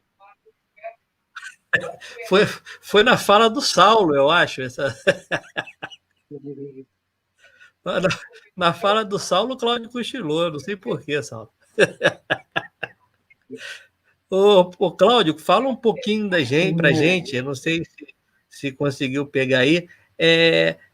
Essa questão dos rituais religiosos dentro do Daime, até que ponto, né, as práticas religiosas podem contribuir, né, para essa forma equivocada de ver a nossa religião, né? Porque tem, às vezes, aos olhos dos outros, uma prática religiosa muito assim pode parecer algo equivocado, coisa que já não deveria por conta do respeito, da liberdade de crença, né? Mas dentro das práticas litúrgicas do Santo Daime, comenta um pouco, se puder, né, sobre elas, né? Tu falou que usa maraca, usa o atabaque, né? Quais são mais as práticas utilizadas por vocês que pode causar algum problema assim aos olhos dos outros, né? Que causa mais estranhamento? Não, o principal é o próprio uso da substância, né, a ayahuasca, né, o Santo Daime. Muita gente acha, né, que é uma droga, né? Isso gradualmente está sendo superado, né? Agora, nós temos dois tipos de rituais básicos, né? É um ritual de concentração, que é basicamente sentado, né? Uma separação de um lado os homens ficam de um lado, as mulheres do outro, né? Para separar as energias, né? E né, nesse ritual, né, a gente faz a comunhão com o Santo Daime e alterna períodos de silêncio com períodos de atuação de hinos, né? E normalmente com instrumentos musicais, né? Que normalmente é o maracá, é o atabaque, é violão e é aberto a vários outros instrumentos, né? Às vezes tem, quem sabe, violino toca o violino, né? Acordeon, né? Então, e o outro ritual é um ritual que inclui um bailado, né? A gente, junto com os hinos, né? A gente faz que eles chamam de bailado, né? Que são movimentos curtos, né? De um lado para o outro, onde se cria uma corrente energética. Então, esse é basicamente os nossos principais rituais, né? Agora, normalmente isso não causa problema, né? A não ser que a gente faz isso perto de pessoas ignorantes ou preconceituosas, como foi o caso que aconteceu comigo. Né? Sim, você falando assim sobre a ritualística, né? Dá realmente vontade de assistir, né? É uma coisa bem poética, Sim. né? E eu acredito que seja na prática também, né? Passe realmente essa energia, né? Essa poesia, essa leveza. Bem, pelo menos para mim é o que passa, né? Pela forma como você está falando. E realmente o preconceito está na cabeça e nos olhos de quem vê, né? E não na prática em si. Mas é importante a gente colocar essas questões, né, onde as nossas práticas religiosas ou ritualísticas podem, de uma certa forma, causar um estranhamento, porque hoje a gente vive a personificação do mal, né? Esse é o maior problema que a gente está enfrentando, né? O mal tem um personagem encarado que é vestido de acordo com a necessidade do outro, né? Então, é importante a gente saber aonde dentro das nossas práticas, que eles podem pegar para vestir esse mal, né? E no caso de vocês, é algo que vem da natureza, né? Que é a própria planta, né? Então, quer dizer, é uma coisa que acontece muito com as práticas pagãs também. O que vem da natureza é o que causa mais estranhamento, né? E a gente está nesse momento de reconexão com a natureza, né? Então, gostaria de aproveitar essa pegada. Cláudio, foi muito boa a sua presença. A gente não vai acabar por aqui, não. Depois dessa pergunta, eu vou pedir as considerações finais de vocês. Eu queria pedir desculpa aí se eu dei a impressão de eu estar dormindo aí, né? Tranquilo, até para a gente se concentrar melhor, tranquilo. Mas a gente, eu até pedi, independente disso, eu pedi para o pessoal falar um pouquinho mais baixo, só para não... Mas eu sei que você não estava dormindo, não. Eu sei que estava tranquilo aí. Mas aproveitar essa pegada, né? Depois a gente vai com as considerações finais, né? Eu gostaria que o Saulo falasse um pouco para a gente aí sobre essa questão, né? De onde, né, as nossas práticas ritualísticas, né, podem, de uma certa forma, causar um estranhamento. Quer dizer, limita as listas, tá, Saulo? Não precisa falar tudo porque não vai caber, mas fala o que mais o pessoal acha estranho e vamos tentar rebater esse estranhamento com algo mais sólido, né? O problema é o juramento, né? Tem determinadas coisas que a gente pode falar e tem coisas que não dá para falar, mas, por exemplo, a gente pode tentar explicar para as pessoas que a conexão que a gente tem com a natureza é muito grande.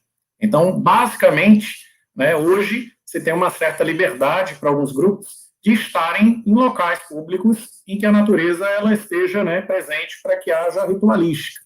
Mas isso não impede, por exemplo, de transeuntes, né, eles, não conhecendo o que está acontecendo, eles chamarem a polícia chegar e querer indagar o que está acontecendo ali, ou querer até, às vezes, dizer ali não é local para isso, né? Mas aí a gente lembra o artigo 5º, né, da Constituição. Nós falamos sobre as penalidades, né, de um ente público em tentar atrapalhar um culto religioso. É claro que você ainda passa uns 10, 15 minutos explicando o que está acontecendo, o que é a religião, o que as pessoas estão fazendo ali. E, com o tempo, a gente vê que há uma mudança de pensamento, né? Por exemplo, aqui, no bairro que eu resido, que é Mangabeira 4, bem no finalzinho, quase área rural da Grande João Pessoa, a gente tem um local que a gente faz os ritos públicos, porque existem diferenças entre ritos públicos e os ritos privados. O Og sabe o que eu estou falando com relação ao Skyclad, tá? Que seria um termo, se for a gente traduzir, vestido de céu, que são os rituais que a gente tem, por exemplo, a nudez ritualística. Ela ainda é muito debatida e algumas pessoas elas não têm o entendimento do que essa nudez ritualística, ela, né, para que ela precisa, ou então para que ela serve, né, mas quem realmente é do culto sabe, né, o que o Skyclad ele produz dentro das nossas ritualísticas. Claro que isso dentro do âmbito privado, tá, pessoal? Deixar isso bem claro para depois que não haja um mau entendimento das pessoas que estão assistindo dizer, o Saulo estava falando que todo mundo tem que ficar pelado. Não, não é isso. Os rituais públicos, eles são feitos, claro, de hobby, de capa, por exemplo, eu uso meu kilt. Então, esses rituais abertos que a gente convida as pessoas de fora para trabalharem, para participarem, eles têm, claro, uma dinâmica, tá? E dentro dessa dinâmica, às vezes, você está, por exemplo, com uma fogueira acesa. Então, isso chama a atenção de determinados grupos, né, que estão passando pela localidade e eles acabam parando para poder assistir. E isso é bom, porque a gente consegue, através desses ritos públicos, desmistificar o que é a bruxaria, o que é a Wicca, né? E teve, por exemplo, um sabá, que é uma cerimônia, que é um ritual. Se a gente for refletir sobre a palavra ritual, ela nada mais é do que uma cerimônia. O ritual é uma cerimônia, né? E o rito é aquilo que vai dar o composto dessa cerimônia. E, basicamente, todo o sabá específico que a gente faz essas duas fogueiras, aparece do nada alguns bovinos, né? e eles ultrapassam o limite das cercas e passam pela fumaça. E uma das pessoas que mora perto do local que a gente pratica, ela parou e viu essa situação desses bois e vacas passarem pela fumaça, e ela ficou impressionada, porque é muito inusitado, né? Não tinha ninguém para tocar esse gado e passar entre a fumaça. E ela parou, observou, perguntou por que aquilo estava acontecendo, que era aquela ritualística, e a gente explicou, né, que é para abençoar o gado, para que ele produza mais, para que ele fique protegido. E essa pessoa ficou impressionada, tanto que ela pediu que a gente não deixasse de fazer, porque essas cabeças de gado eram dela. Ela disse, por favor, continue fazendo, porque eu já notei que toda vez que vocês aparecem por aqui, eu tenho umas vacas parindo a mais. Então, muito obrigado por vocês estarem fazendo isso. E também tem a questão da conservação do próprio ambiente em que o ritual está acontecendo. Então, por exemplo, nós vamos lá uma semana antes, limpamos. Eu já tirei geladeira de dentro dessa nascente de rio que a gente usa. O caco de uma geladeira, peças de automóvel, o que vocês puderem imaginar, eu já tirei de dentro dessa nascente. É uma nascente que a gente usa. E os próprios moradores da área, eles agradecem essa conservação. E quando, por algum motivo, a gente não pode fazer um ritual público, eles vêm aqui em casa perguntar por que a gente não está indo. Porque eles sentem falta dessa manutenção, eles sentem falta desse carinho. Então, basicamente, a gente tenta, com aquilo que eu falei, né? A gente tenta, através da informação, desmistificar. Mas, realmente, eu entendo, por exemplo, aqui tem uma Ialorixá chamada Chaguinha, que a polícia parou. Né? Ela estava fazendo uma ritualística na mata e alguém ligou, a polícia foi lá e tentou impedir. Ela não pensou duas vezes. Como a gente mora perto, ela ligou para mim, eu fui para lá, e tive que explicar todo o processo para o policial, para que ele deixasse ela em paz, porque ele não queria deixar ela ali naquela área. Porque ele estava achando que ela estava fazendo uma ritualística para o mal, né? Porque as pessoas não conseguem entender o diferente. Essa é a maior problemática que a gente tem hoje. Enquanto nós ficarmos encastelados dentro das nossas próprias estruturas religiosas e não abrirmos espaço para que as pessoas entendam a nossa ritualística, o que nós fazemos, é claro, sempre preservando o sagrado, sempre preservando o juramento, as pessoas não vão entender. É por isso que, por exemplo, o Marcelo Bassit estava falando, né, de como os ciganos são vistos hoje em dia, né, porque se abriu espaço para explicar sobre a comunidade cigana, o porquê das roupas, por exemplo, a televisão, não aquela novela ridícula que a Globo passou, mas a TV fechada tem programas muito bons falando sobre as comunidades ciganas, por exemplo, da América do Norte, e que trazem muita informação de qualidade para o entendimento do povo cigano. E o que a gente vê, por exemplo, das nossas ritualísticas, pelo menos aqui na Paraíba, é que ao longo desses mais de 15 anos que eu tenho de estrada, a gente tenta levar informação e as pessoas terem o entendimento, né, do que está acontecendo. Tá? E infelizmente, alguns que destoam é que eles vão dizer que nós estamos cultuando o diabo, estamos ali para matar a criança, estamos para roubar as crianças, porque eu já escutei que todo bruxo tem que roubar a criança. Pronto, sofremos do mesmo preconceito, Marcelo. Ou então, por exemplo, que nós vamos nos drogar, porque, querendo ou não, tem uma ritualística com bebida, com comida, né? E as pessoas vendo aquilo acham que a gente está ali simplesmente para se embebedar, para se drogar e para fazer a mesma coisa, né, Cláudio? Que as pessoas, quando veem a ritualística do Daime, elas vão de fora, elas vão querer achar coisas, mas não entendem as peculiaridades do próprio culto da gente. Então, o que a gente tem aqui, por exemplo, de experiência, é tentar levar essa informação para que o pessoal entenda essas ritualísticas, pelo menos essas que a gente pode mostrar, né? Lembrando, né, existem aquelas que são de cunho particular. Eu tenho certeza que vocês, dentro das estruturas religiosas de vocês têm, sim, rituais específicos, cerimônias específicas dentro do próprio culto, né, dentro com a própria comunidade. E essas elas não vão, de jeito nenhum, ser mostradas para outras pessoas. Né? Pelo menos é isso que a gente tem visto por aqui, Og. Obrigado, Saulo. Você falou dessa parte, né, de ritualística dentro da religião. lógico, tem tantas outras, né? O próprio arquétipo, né, das divindades que nós cultuamos, né, de certa forma, são muito utilizadas como uma forma de demonizar a religião e toda a sua prática, né?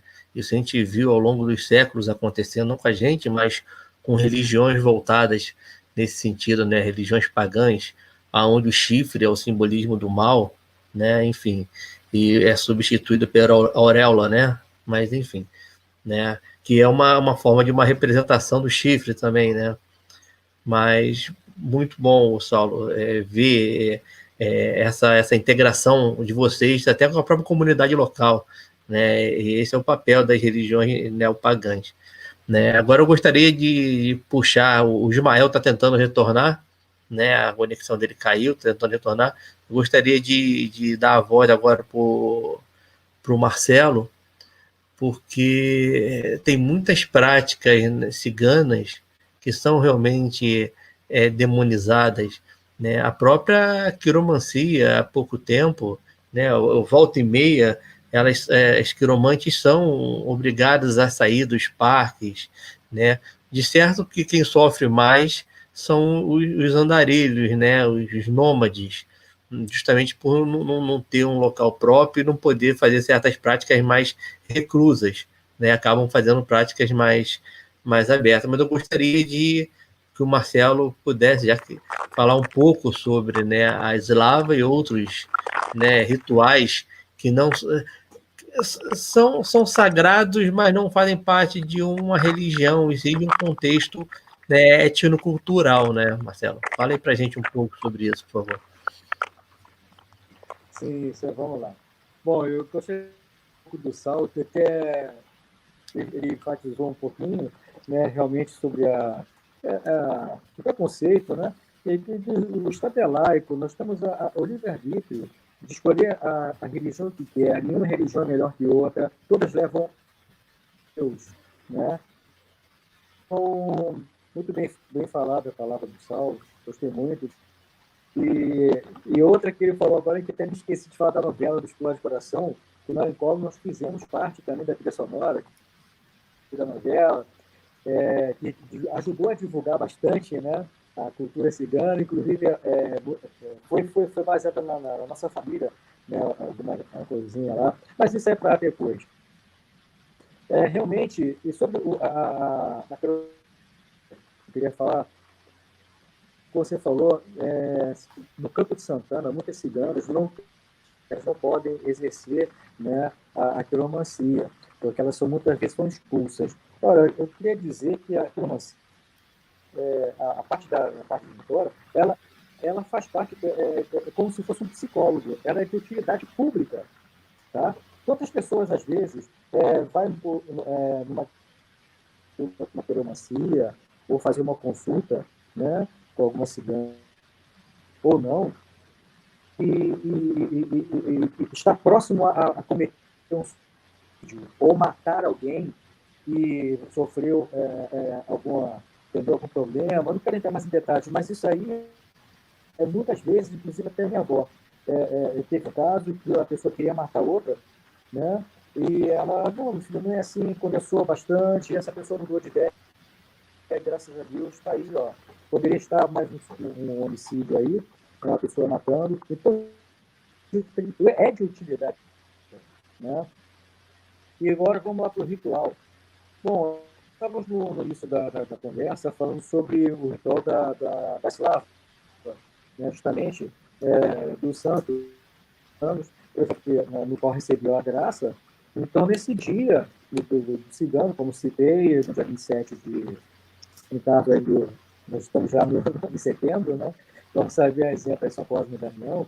Então, nessa data, a gente faz o nosso ritual. Tá? Ela começa às 20, tá? E termina às 6 das 18 horas. O que nós temos nesse ritual é o pão, o sal e o vinho. Tá? Então, antes, e essa mesa tem que ser farta, com comida farta, né? Bastante, e tem que ter bastante gente, convidados, né, próximos da gente, com música. É uma festa em homenagem àquele santo que realmente a pessoa recebeu aquela graça. É isso aí. Então, o nosso rito é uma broa de pão, tá? Nós temos o vinho e o sal. Bom, esse vinho, essa broa, nós pegamos realmente quem recebeu a graça e quem fez o pedido no caso aí, no caso dessa promessa, vamos dizer essa promessa. Então, realmente, as pessoas pegam esse pão, né, ao meio-dia.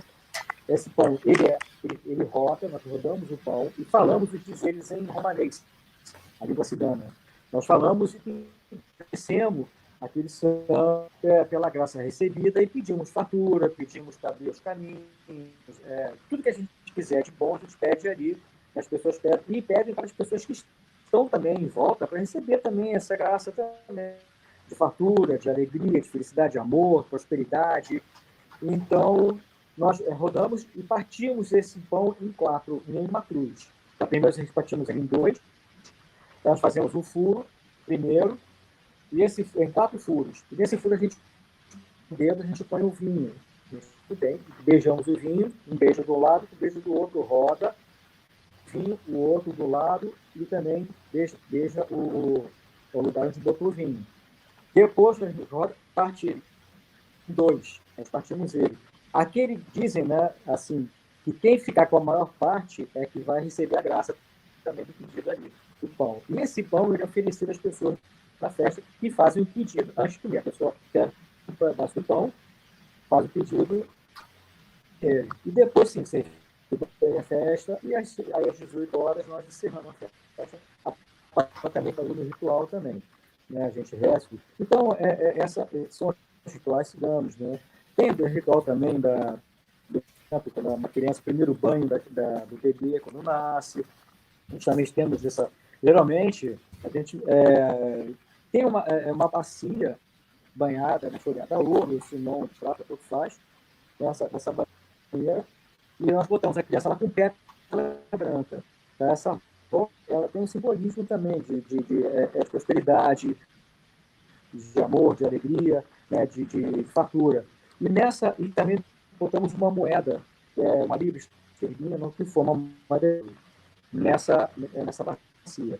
Então a mãe faz o primeiro banho, banhando essa criança, né, e pedindo fartura, pedindo saúde, também, principalmente saúde, né, para essa criança para trazer alegria, para ser uma pessoa de sorte, uma criança assim, com essa água que tem a de ouro e as rodas das pétalas também simbolizando também a pureza da criança. Né? Então, tudo isso, esses rituais ciganos, nós fazemos, e outros também. Agora, não tem povo mais supersticioso do que cigano. Cigano, qualquer coisa, não passa debaixo da escada, tem superstição disso. Então, nós somos muito místicos também, né? A parte mística também. E é isso. Pô, Marcelo até que foi conciso, né? Sei que ele fosse falar, sei lá o quê, para fosse ampliar aí a fala dele, mas falou com bastante propriedade sobre a eslava, né? Brindando-nos com essas sabedorias aí cigana, realmente, né? O povo cigano, ele é rico em cultura e em sua cultura também, né? Em seus rituais, né? Eu acho isso muito importante. O nosso irmão, o pastor Ismael, não está conseguindo retornar, então vamos dar prosseguimento aqui para finalizar essa live, né? Gostaria que cada um fizesse as suas considerações finais sobre o referido tema, né? E de espontânea vontade aí, se quiser falar, né? Fiquem à vontade, aí o microfone está aberto para vocês, né? A não ser o do Marcelo, que o do Marcelo interfere o nosso, sempre. O Marcelo tem que falar sozinho. Então, eu vou abrir nesse momento do Saulo e o do professor Cláudio, para que cada um, no momento que achar oportuno, faça suas considerações finais. E, por último, eu abro do Marcelo.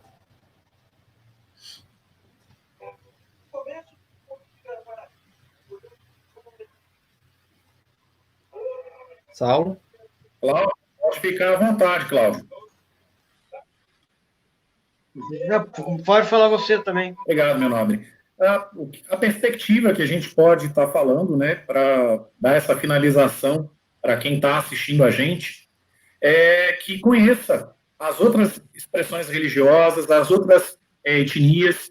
Eu acho o seguinte, no momento que a gente conhece o próximo e as práticas desse próximo, a gente para de temer. Porque muito do que a gente vê de ignorância ou da própria intolerância advém do medo.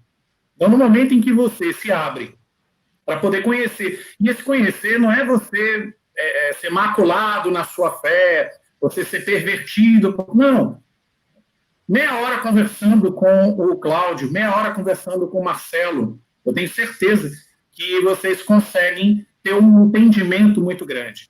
O Cláudio, eu tive uma aula com o Tim Bernardino, do Santo Daime aqui. Em 10 minutos de fala dele no encontro que a gente teve aqui da diversidade religiosa, o primeiro encontro paraibano, o Tim Bernardino conseguiu sintetizar para a plateia, incluindo as expressões religiosas, o que o Santo Daime representa e o que ele é. Então, por exemplo, eu agradeço ao Tim por ter o conhecimento do Santo Daime que eu tenho hoje. Eu agradeço, por exemplo, a irmã Wélida, a irmã Soraya e a irmã Ana Zélia e a irmã Carol e Rosângela sobre o Islã aqui na Paraíba. São pessoas que sentam aqui na minha casa. Imagina, eu sempre brinco dizendo o seguinte, na casa de um bruxo se sentou uma muçulmana xiita, que é a irmã Rosângela, a irmã Soraya, que é sunita, e a esposa do querido Hugo Borges, que é a Sheila Borges, que é judia. E elas conversaram como irmãs, sabe? Eu não vi nenhum tipo de confusão ou ódio embutido nelas. Ao contrário, elas são super amigas, elas espalham essa mensagem de amor. Eu costumo também brincar e dizer que no meu aniversário eu tive a perspectiva de, enquanto a irmã Wélida, que é muçulmana, estava fazendo a massa da coxinha, eu estava passando o recheio e moldando, enquanto o pastor Willamis, que é pastor da igreja das comunidades metropolitanas, uma igreja inclusiva, ele passava no ovo e para a gente poder botar o monge Taixin do Zen Budismo para fritar essa coxinha. Então, por exemplo, se nós conseguimos, dentro dessa diversidade, termos amigos acima das nossas diferenças, eu acho que quem está assistindo a gente pode fazer isso. Pode levar essa mensagem para as outras pessoas, sabe? De que nós podemos ser diferentes, mas isso não impede da gente ter amizade, não impede de maneira nenhuma da gente amar, né? Porque as expressões religiosas, sejam elas teístas ou não teístas, sejam os ateus e agnósticos também, eles só querem o bem ao próximo. A gente tem que lembrar que, geralmente, um ou outro destoa, mas eles são minoria. A gente não pode simplesmente arcabouçar, por exemplo, a comunidade cigana, aquilo que historicamente foi construído para destruir eles. A gente tem que quebrar esse paradigma, a gente precisa entender a comunidade cigana como ela é, sabe? Uma comunidade viva, pulsante, sabe? E que sofre muito, sabe? Sofre porque o preconceito velado ao longo desses séculos todos é o mesmo que a gente passou no tempo da queima. E a gente não pode deixar que isso aconteça com eles. Então, eu acho que a perspectiva de mensagem que eu posso deixar para quem está assistindo a gente é essa, de que, mesmo nas nossas diferenças, mesmo eu tendo um contexto da Wicca diferente do contexto do OG, nós somos de esferas diferentes, mas o respeito é mútuo, e eu não posso nunca negar ao OG o direito que ele tem. Eu tenho que respeitar e tenho que aprender com ele. A mesma coisa ele faz comigo. E a gente precisa espalhar essa mensagem. A gente precisa fazer com que as pessoas entendam que a gente está aqui para ajudar o mundo a melhorar. A gente não está aqui esperando uma catástrofe, esperando alguém para destruir o mundo. Ao contrário, essa nossa casa, ela tem que estar bem cuidada junto com todo mundo. O Cláudio tem que me ajudar, o Marcelo tem que me ajudar, o Ódio, o Ismael, sabe, entre outros queridos e queridas que a gente tem, né, que garanto que vocês trabalham aí no Rio de Janeiro também com uma gama impressionante de expressões religiosas que tem esse pensamento. Eu acho que a mensagem final que eu posso deixar para quem está assistindo a gente é que não deixem de lutar, não deixem de escutar o próximo, a gente precisa disso, a gente precisa escutar e respeitar acima de tudo. Obrigado, Saulo, né? Sempre pontuando muito bem, né, as questões. Agora eu gostaria de ouvir um pouco as considerações finais do nosso amigo aí, professor Cláudio. Bem, eu poderia dizer o seguinte, né, que infelizmente, né, enquanto as pessoas tiverem ainda um ego, né, e esse ego vai trazer um medo realmente do outro ser diferente de nós, né? Então, de respeito que a pessoa tenha uma determinada religião, o próprio fato da pessoa, da outra pessoa ter uma outra religião, já cria um certo estranhamento, né? Uma certa ameaça, né? Como é que aquela pessoa, né, pode ter uma outra religião, uma outra fé diferente da minha, né? Então, eu acho que isso, com o tempo, né, vai sendo superado aos poucos, através de várias atitudes, né? Uma dessas providências seria realmente um ensino religioso ecumênico, né? Não ligado a determinada religião, né? Um ensino em que pudesse mostrar as religiões comparadas, mostrar que todas elas realmente têm o mesmo objetivo em caminhos diferentes. Uma outra coisa também que poderia ajudar também é encontros como esse, encontros interreligiosos, em que, né, vai ser demonstrado na prática que representantes de cada religião podem se respeitar, podem cooperar e se dar muito bem, né? Mas eu acho que o principal é realmente a atitude pessoal de cada pessoa religiosa dentro da sua religião. Na medida que nós, pelo nosso exemplo, não pelo nosso proselitismo, né, religioso, né, mas pelo nosso exemplo, mostrando que a gente pode ser um bom cidadão, um bom vizinho, um bom colega de trabalho, né, a gente vai mostrar que o fato da gente ser dessa ou daquela religião não vai fazer grande diferença na medida que a gente está dando um exemplo de, de transformar, de poder trazer uma contribuição para um mundo melhor. Tá? Então, é isso que eu gostaria de finalizar na minha contribuição aqui. E agradecer essa oportunidade de estar com todos vocês e dar essa minha contribuição. Obrigado, Cláudio. Nós é que temos que agradecer aí a generosidade sua de estar até essa hora com a gente, né? Não sei se isso é tarde para você, né? Nós bruxos dormimos muito tarde, né? Daí eu não sei, mas realmente essa parte de um ensino interreligioso, né, de qualidade, sério, comprometido com a pluralidade, eu acho que é o caminho, né? E esse encontro interreligioso que nós estamos fazendo já vem de mais de 10 anos, está surtindo efeito. Lógico que está difícil nós colocarmos pessoas novas, né? Embora eu encaro aqui todos, né?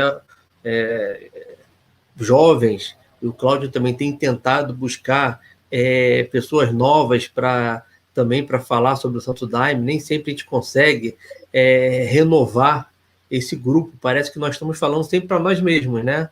A gente não consegue renovar. Não é que a gente não queira, é porque dialogar não é fácil. Então tem que ter todo um trabalho para você dialogar sem ser prosélito, como o bem Cláudio falou, né? Então é muito importante essa questão, né? Só tenho que agradecer.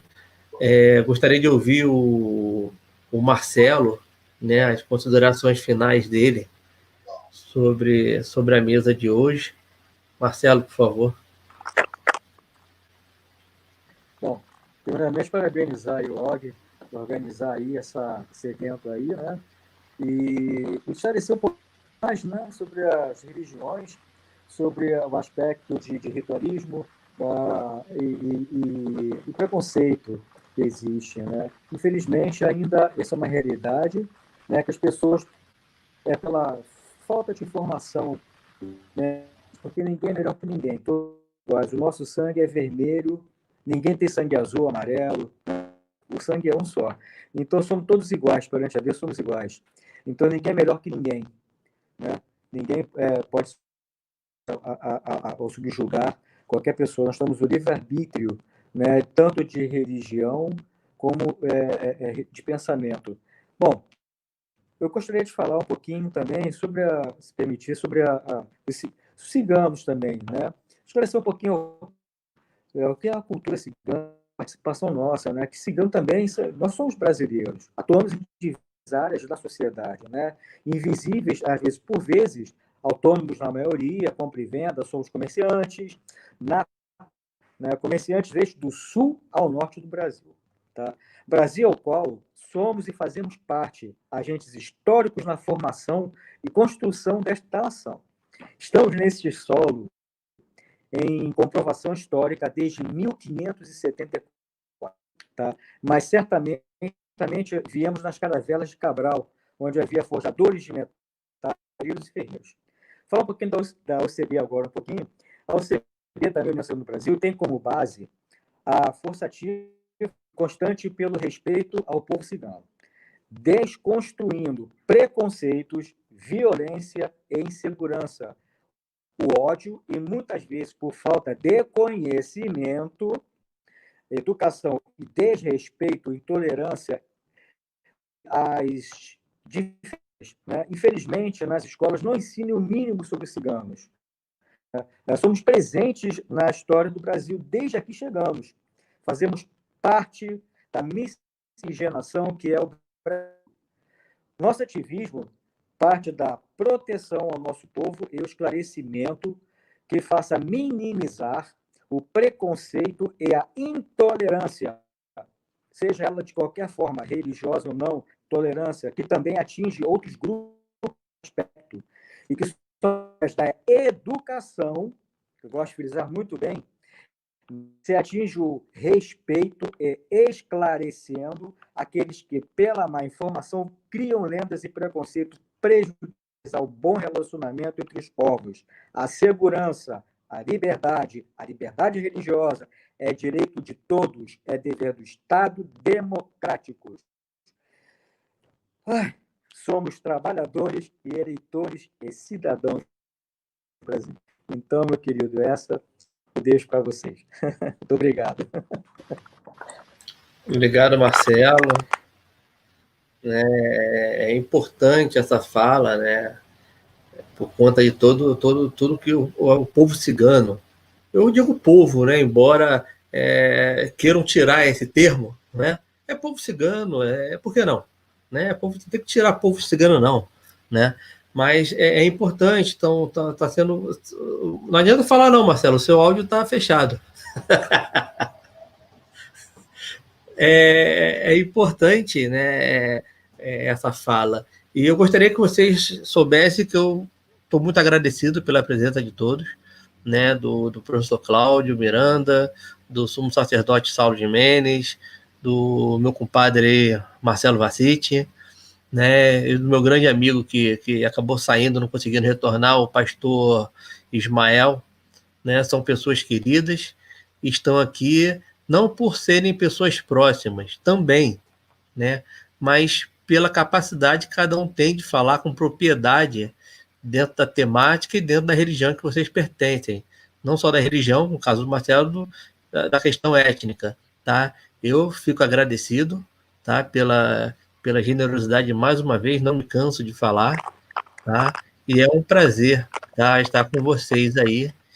E gostaria de encerrar essa nossa gravação aí, dando uma boa noite para vocês e desejando aí que se cuidem para que o mais breve possível nós possamos nos encontrar aí presencialmente e trocar aquele abraço, aquela conversa mais próxima.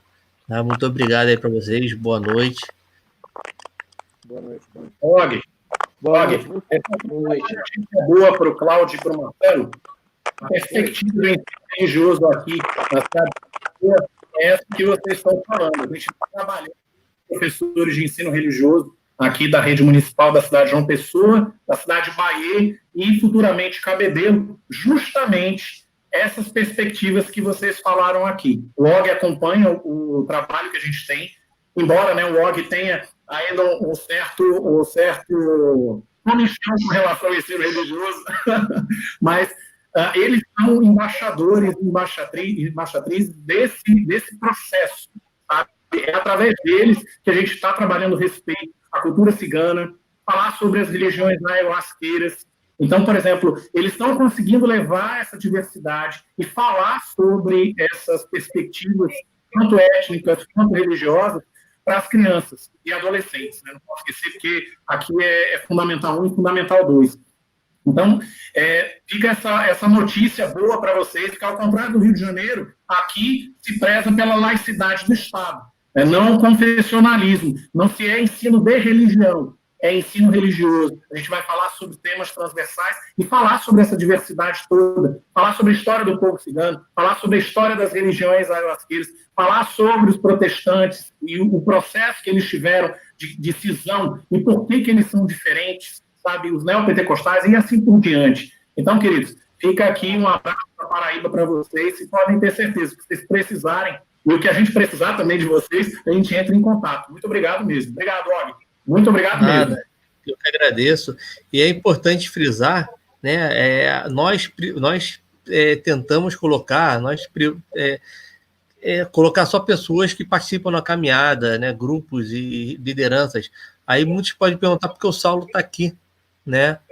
Não só pelo trabalho que ele realiza na Paraíba, mas pelo espelhamento que ele vem fazendo do trabalho da comissão ao longo de toda a criação da comissão, né? Ele vem pegando a parte boa, aprendendo com a parte ruim e fazendo um trabalho bem feito lá na Paraíba. Então, você também caminha junto com a gente aqui na caminhada do Rio de Janeiro, Saulo. Pode ter certeza disso. Então, boa noite aí para todos. Vamos finalizar a live. Boa noite, Cláudio. Boa noite. Marcelo.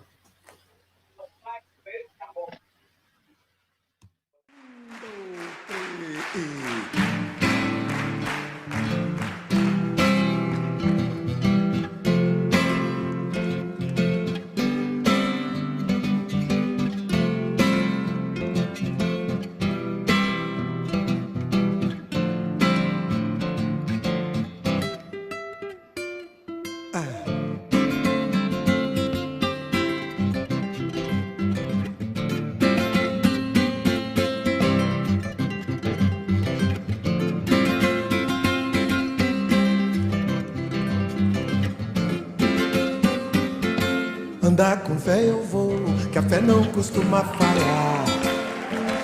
Andar com fé eu vou, que a fé não costuma falhar. Andar com fé eu vou, que a fé não costuma falhar. Oh, lele, oh, lá, lá. Andar com fé eu vou, que a fé não costuma falhar. Que a fé tá na mulher, a fé tá na cobra coral, num pedaço de pão. A fé tá na maré, tá na lâmina de um punhal, na luz, na escuridão. Andar com fé eu vou, que a fé não costuma falhar. Andar com fé eu vou, que a fé não costuma falhar.